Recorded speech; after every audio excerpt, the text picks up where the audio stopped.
ഒരടുക്കും ചുട്ടയും ഒന്നും ഇല്ലാത്ത സമയത്തായിരിക്കും ആരെങ്കിലും വരിക. ആ ടൈമിനാണെങ്കിലോ ഒന്നും കയ്യിലുണ്ടാവില്ല, ഉള്ളതിനെ കൊണ്ട് ഉണ്ടാക്കൽ തന്നെ. അങ്ങനെ ഞാൻ 5 മുട്ട എടുത്തിട്ടുണ്ട്.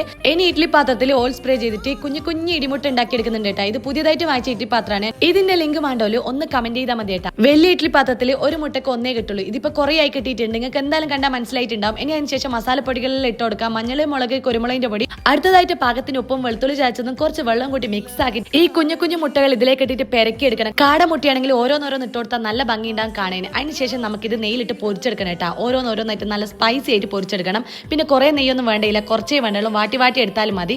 ലാസ്റ്റ് ആയിട്ട് കറിവേപ്പിലയും കൂടി ഇട്ട് കൊടുത്തിട്ടുണ്ട്. കടയിൽ നിന്ന് വാങ്ങുകയാണെങ്കിൽ കുറച്ച് ഇട്ട് കൊടുത്താൽ മതി കറിവേപ്പില. ഞാൻ വീട്ടിൽ തന്നെ ഉണ്ടാക്കിയതായത് കുറെ ഇട്ട് കൊടുത്തിട്ടുണ്ട്. അങ്ങനെ നമ്മളെ കുഞ്ഞു കുഞ്ഞു ഇടിമുട്ട ഇവിടെ സെറ്റ് ആയിട്ടുണ്ട്. നല്ല മണം വരുന്നുണ്ട്. അടുത്തതായിട്ട് നേന്ത്രപ്പഴം കുരുകുനാ മുറിച്ചിട്ടിട്ട് പഴമുളച്ചത് ഉണ്ടാക്കിയിട്ടുണ്ട്. ഇതിലും ഈസിലി പിന്നെ കിട്ടൂല കേട്ടോ. അടുത്തതായിട്ടുള്ളത് വീട്ടിൽ തന്നെ ഉണ്ടായ കദളിപ്പഴം കോഫിയാണ് ഉണ്ടാക്കിയിട്ടുള്ളത്. അപ്പൊ ഈ വീഡിയോ ഇഷ്ടമായാലും കമന്റ് ചെയ്യാൻ മറക്കല്ലേ.